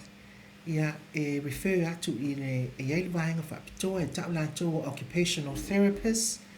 ia e o lātou i mana o mia mātou e o te tonu mātou te asiasi whaile assessment na lātou i le ngase o le tangata fai mai le reporti ale OT ave le kai i ave le officer fale ia e fa so mai ai le taua o le taua na fai o la transfer ia mo le tala fia o lo ia nai ainga matutol so ifua mata is fulu tau sanga o apalai ai o matol nei fa to a tasil tau sanga o matu o nanga nei ia a tu wane la ile se fulu tau sanga talo wai o fa kani da pala ia o te tau watu e matua momo alo lo tu no lo va ai matua matua le tala fia ngai o so ifuanga sai ai o nan fa na tina te sanga luenga o tala fia fa tai le tu o tali mai le officer fale wow wa move to nail tina ia si o tatu wa tunu talo fai manai fa now ia isi o lato fale fo io e wa fa pitoa lava le potu o tina i lalo le fale lalo fa pitoa lava le fai ngolo na fale ta ele mo lona fale ui wa au mai uma na moenga fou mai le whana mai, whaafsotai uma na vala, ia o le no fōa le leia, no fo leia i titono o la nta e lenga, ia manisi lava tūlanga o la na woka whaatangata matua. O mea uma na e o yelwa ai, e lela i titi le ngā luenga pio no whai atu ai whaafitai telea i le atua, o tali mai, ia e whapena fo ngā luenga o lo whasolsolo atu na isi matua, o le tala atu le me tau whale. A lo so ta inga o lo tau whai au ia maua le manisi i tono le au nanga lea, ia e tela fo teimi e fono ai matua mai e le mwhaina, e le mwhai o na ato atoa la ngā luenga. Pe a o le nofo i lalo, matala noa mwhaafsanga, ia ma le tangata o lo tono le au nanga na, ia o le tala atu lea. Wow, ia e pe ona e sau noa, e le lava i le polokalame, e le lava se a whai tūla, e le lava fo i se i kūla, e le lava se rui kūla, o le polokalame whapene, e mo o mia le wha wau pea, e me se fo ona ia wanoa, ia pe a whapea, ia e tu sai ma le lao ma wanoa o le fionga i le whaletua, ai manantu o le tātai, no fionga tala le lei, wha uma mai ia se saunoanga, ia me se o nisi au nei vai liu e te fia saunoa i mo le nei taimi. Ia wa e riro tari tonunga o le a koe uma foi koe korokoro aku le lau kule. Ia e se taimi o le lumna, ia se ie o la se. O whatau tonu lava, ia lo au ngani mai o no lea, tasi lea o ngaluenga sa tau na whai o le whaafso te i o nisi o tau, a me sfo i le tio, o na o laimana o mia le matou ngaluenga, whai sa matou por kalame pe tolu ni aso i lunga le vai aso nei a mata atu. I le vai aso nei, ia pe tasi fo i le aso le vai aso, le anga o lea sa auni o le la atitala ia tui mo tangata lau tilo COVID, o lea la vai fia whaaru mea nei ia mai sfoi. A o e whaafonga mai ia na ia tātou au lotu me tutisi, ia ai mai se fo le whakasa manisi o au lotu. Katoliko, assemblies. Yes, o lea ua umana avatu lau tō polo keti e whakasolo mo le rheumatic fever. Whaafitai tele lava ia te o tō, ai mai se o tō suma i whawhengainga, ia matamā matina mātutua i lo tō taliaina o le Alliance Health, tala mai lo tō whaitatoa. Ma tō te o ato i lango o tātou au lotu. O mea nei, ua lewa na tau an whai. Ia e peitai, ia e le imaua le nisi la tō te polokalameina nei mea, ia ai o mai nei vaenga, o soifuanga, ua te tau la wan whaasoa. Ia, o le tala muli e peo na e sanoa mai ASIATA, o te whātou whaatu mo o loto whaafitai tele. O te whaamanuia tele atu. Le Alliance Health e whaiaia sui o le mātou puleanga, ia le tū pasa moa, ia ai mai sifo i le ofisa. I ndei yaso mal whaamoe o i oto uma mātua, mal whanau sa whai o ne tala mai o au mo le vaengo sikorisipi. Ia saunia na i whanau. Whaamanuia le atua, ta mātina, le au whaingaluenga pa ia le atua, ia manuia. Whaasoifuaina le nea fiafi. Ia, malo whaafitai i lau whionga i le whaletua, ia o le tamaitai fo i o whai mafufonga, o le au whai ngā ruenga, e mwhaiono o whai antu sama rianga le lei. Alliance Health Plus. Ao saunoa ma pa ufo i le tō whāpo le sunga fo i mai le tātou au onanga. Ao wanono o mawhau le i lo suafa. Tala le lei. Ele o le tala le lei e le mo oe le nei aso. O le ua pātonu le suafa o le fionga i le whale tua nei. Ia, sa i renga luenga le atua i le toi tau furuina le tūlanga i lau afu lilingi i renga luenga le atua. Ua ifo manu fo i renga luenga le atua. Ia a ua le no fo i lava. Ua le no fo ai. Ia a ua e moe wha mantua moe pō. Ia, e tūlanga o le moe tauwhangu, ia o le moe mana tunatu. Pe o le tala ni tamanoa ana. E tu sai fo o le nei fa to fa la inga ina mata go fiem to tia. E tu sai o le lavia ino le soifu o tanto usa mo le ngata o lo soifu ma no noina. O le mafau fau o onga le fa na le fa mama avenga. ia a o mo ta fo i malao a o lo no bia ia i ma tapu ia i lo tanto o tunu ai mo mori nga fa te tele o te loe fai le prokalame ale Pacifica Health tala no ara mantu o nanga ai e mo anta le toru ya sta ta sile fa fo ina e si o so ya Lorenzo Kaisara Peter ia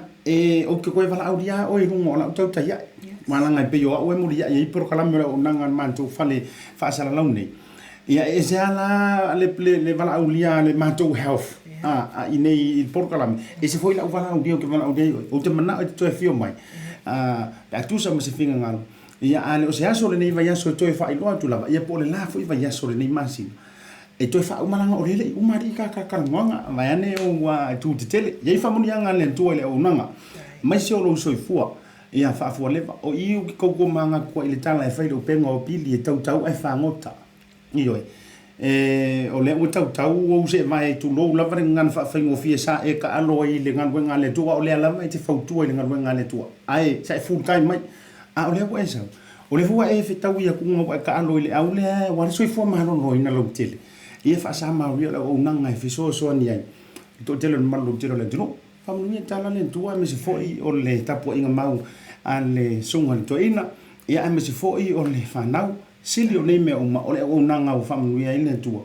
ia ina ia mafai ona ufi manu ia o le tua malau siusi ia e mau ai tanga tata to ta sili nei family yang ia o la ule tala vai tau le mau fai mafongo le manto official le pule foi le fionga nga fatasi ia o kama ka o ko fui mo no manten anai ia ai me se foi o le o nanga le blue tv mo le toilanga nga fa malo malanga fa tele ila o fionga ile fale tua ia po le tamai tai fo i fai mafonga tau moli o le o nanga le Alliance Health Plus fa tai tele i ta toi firo pe la ka ko kan ko wa fa pitoa me so tanto o nanga masinga ko musika lu king ia si ma ko si vai po ve la se ko ko le ainga le ma lu ma o toi foi mai fai ka mai o muli lo ki fia fa ma vai tu ai maria foi ai o ke bes we'll be right back. Thank you.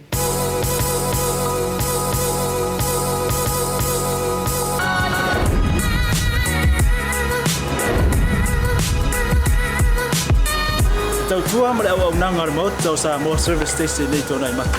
Ma tau teu tuina lo ta vale, ma le tele o nisio mata au nanga ese ese.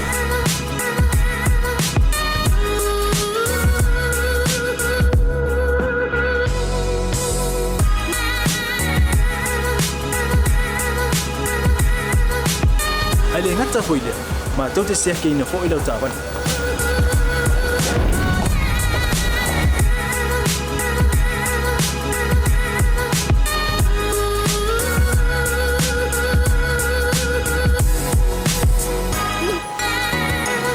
Siapa lah yang voice wow, mau lah ucapan.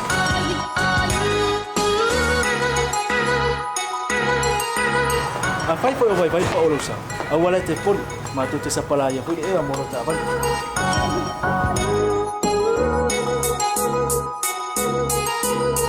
Mulu no posibilidad, mua, tapi lah ucapan le peaut.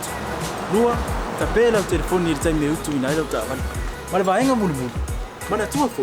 e matua i fasa ina lo tau maftapa ai no fuanga fa pe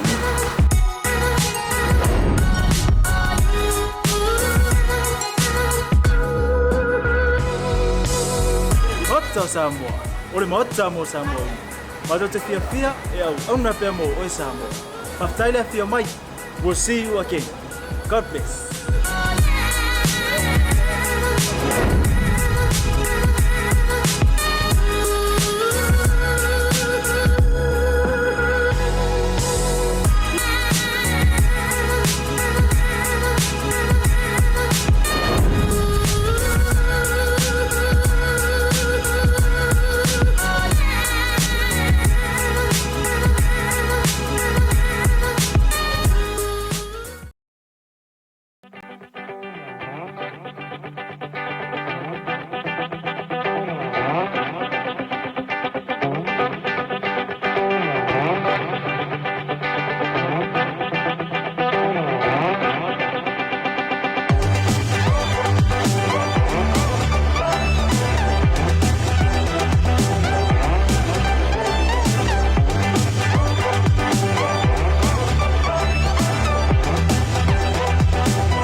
wana whailau whaatau.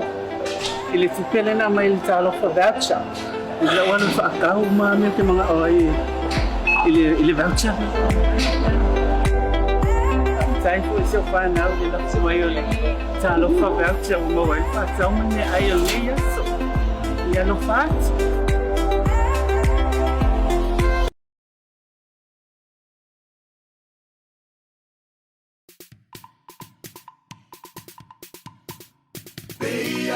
Mi fa'atasi o le fale telema le fale tutulu Samoa ya fa'atu mau pea le mamalu o le tau o le na Samoa o le nei aso o le tau salalea e tau alunga ina whainga mea o ni ai ulia wale to atele ua lava o se lua tangata uma e se sima se I tau so mai tua tasine mea Samoa pea ngaloi le tele onu wailunga e mo e sulu le titi balei le ulu pea nunu mi fa'atasi o le fale telema le fale tutulu Samoa ya fa'atu mau pea le mamalu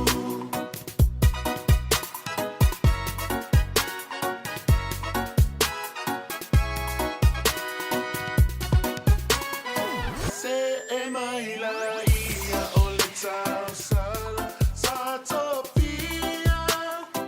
o mea mai ana mua Samoa ua uma ona whatatia pela ula o le whatoanga ai ua ilona Io e waka fia siva e se leo solo ka fia siva e manga ia nge ni vai nga fo I e tala noina me se fo I o nisi e whaiani tautua mani au nanga Whasa Maria le lei fo I se tanto watu no Toi whaantano whaantu mo foro whaantu Programa le tautai ia e ASIATA yanti oire nei vanga o nea fia fero toi mausi taimi Pe toi fo ni minute ia no whamahaya leo le tanto tautua Lama ta whao i ri fiso anti lua ma le tau mawhutanga Malo le whaantoto malo le no sa isi uso hea wei fui moono Le vanga le fo le tina si utina mele Nga te leo le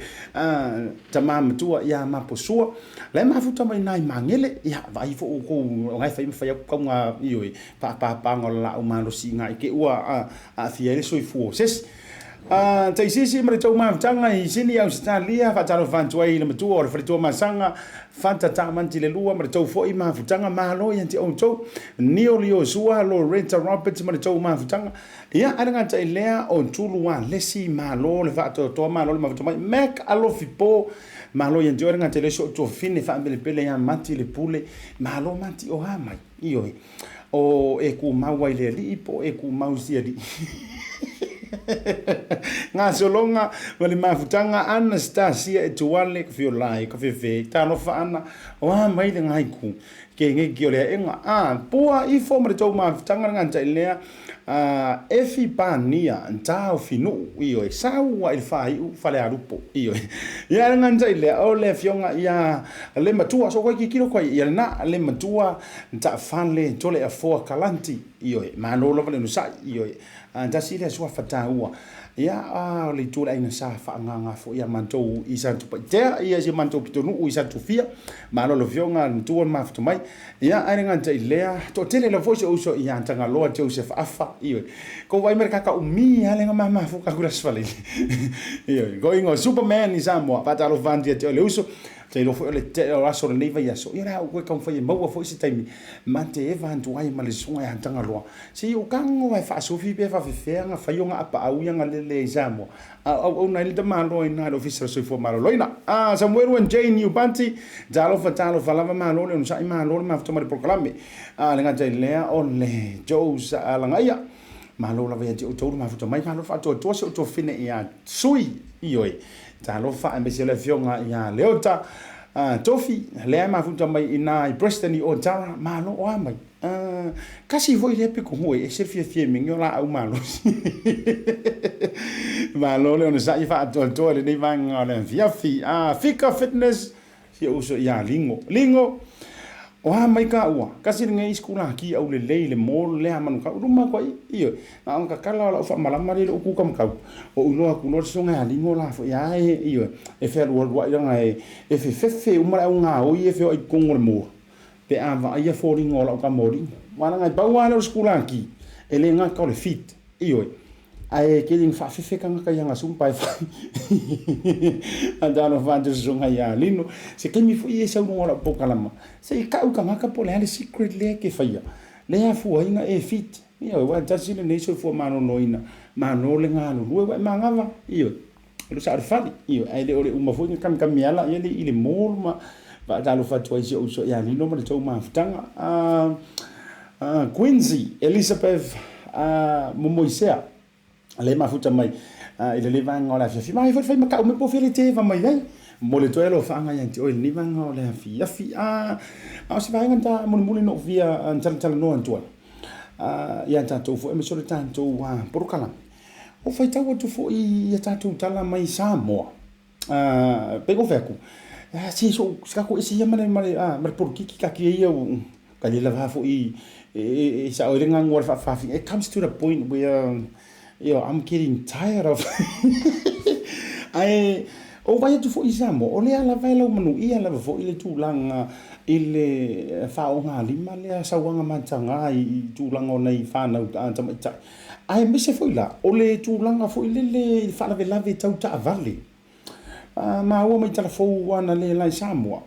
o le fo ina maliu fo ise tansi a mai le fio anga o tua mua ia I na ua taia se ta vale fa no tele fa no le to inga a saungi ka fo fa pe nei mai Samoa o te fatu lo tala ma le tuala le ua pasi kwa mua fa lo tele ngole a wala fo ma le tu fo ile fa fo ngole a wala tele Samoa fa fo nga mai o a wala le ia pe ia o kamale la wiki e ko paku ele wala New Zealand man tu wa I lau le pe o le momosi fo ile lo runga ile motorway wa ka I koru e lane koru le haru koru sa le la wa mai nai to mo pasi e o sa vai kele fa solo mai a le la tutupu mai ai si o fa fitau li sa mo pe la o le ta o mai lo mo ia mai telefon la vea fo le taval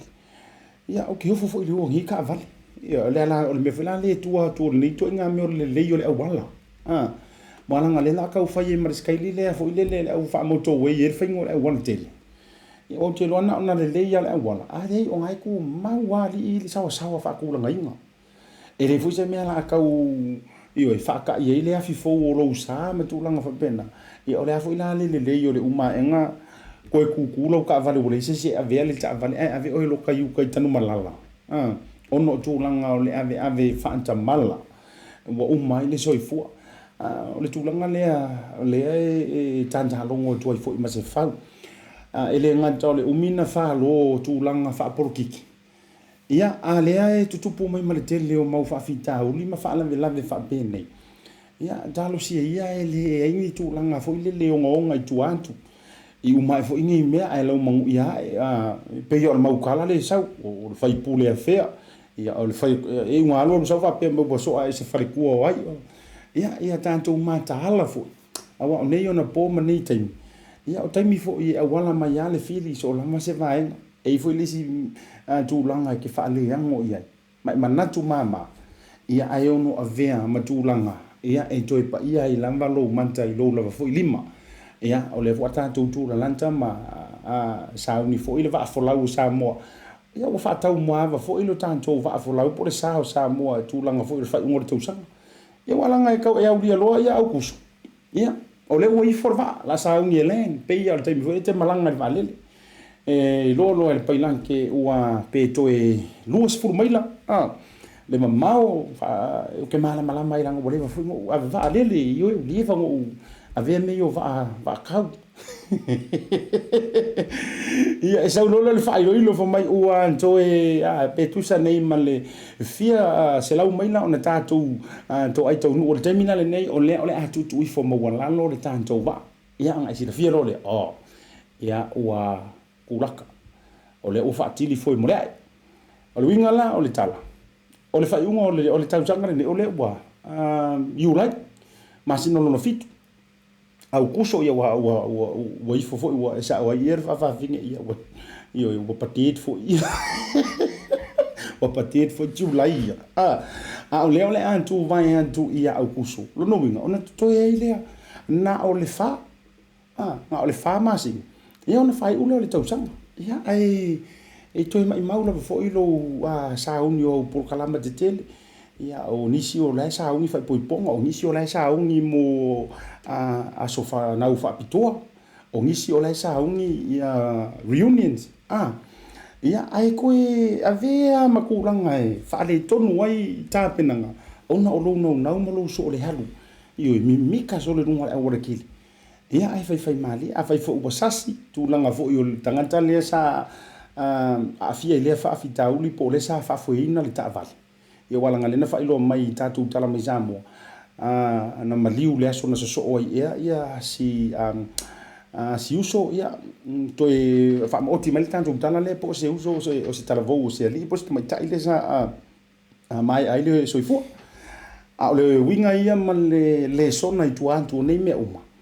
o le tūlanga fo i lea tautua ngalo saunga le mu tautua ngalo soi fo maloloina au e te nau tele tuli o lo sawa au fo i te nau kolosi o e lea savati o le kele fo o kai ia e kele ainga kukupu fa fi kauri e kau ale pua malafo ina i avale e tau le pua malafo ia ilanto o lo fa fo ina tavale pe fa pe na mafua ai le maliu ia e le va pela matula utala on tulanga mama ole va pe tilo mama le tanto pokala le o so foi le mfaina to e maua pe to e suia ai le tau fia ai le tu ala lo e watu mo to tele mi so tato e korosi fa ngar korosi e si la fia e ole tulanga la workele le la korosi e le o ye se fa ai lo ilo se korosi po se moli o lo o tulanga mai le pisio la wala awa le wo fa sa awa faia awa e ke se kia ile le anga intele loa le taimi le mai sa worka vale mai maulo so ifo su le korosi te korosi va ai po kilia i kuuma ia ona sa ungi la ia faila usa va valinga ngai ki sa va valia ai mo le o ta vale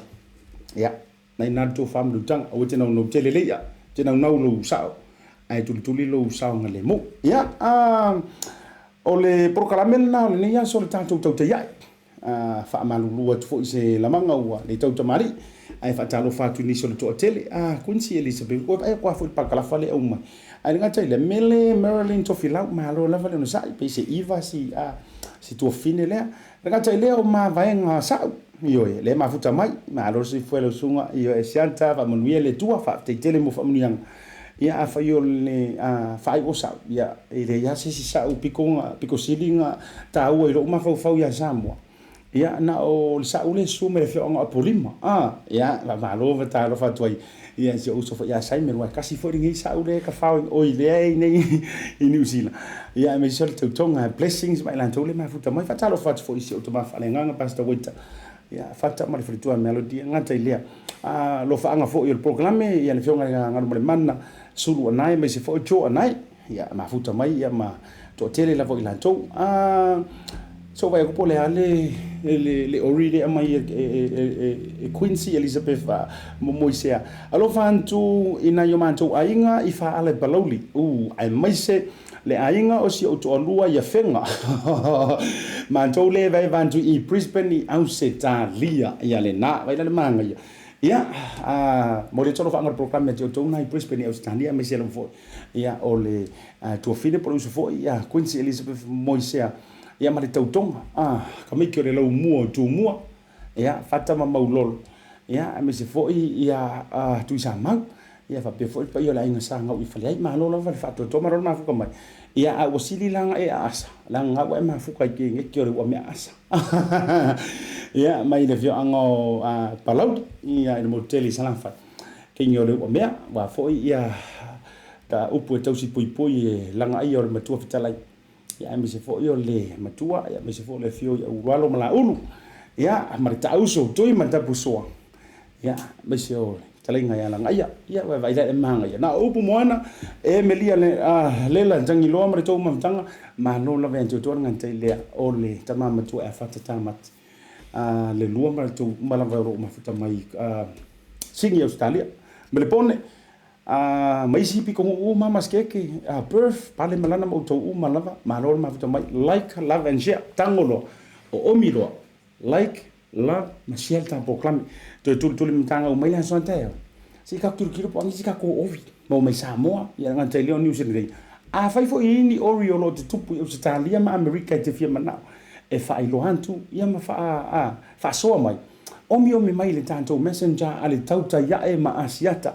like le tanto Facebook page ale nga te le omi mai le tanto Blue TV ia ntau fai la ia e mori po atu i tu langa fo ia wale longo pu ia ino o me o lo di tupu fo ile nai tulangi e le leipea e kango e kau mai ia no fai lo atu le ngake ia ile o le siko inga le wale vanga le ango ronga a inga Amerika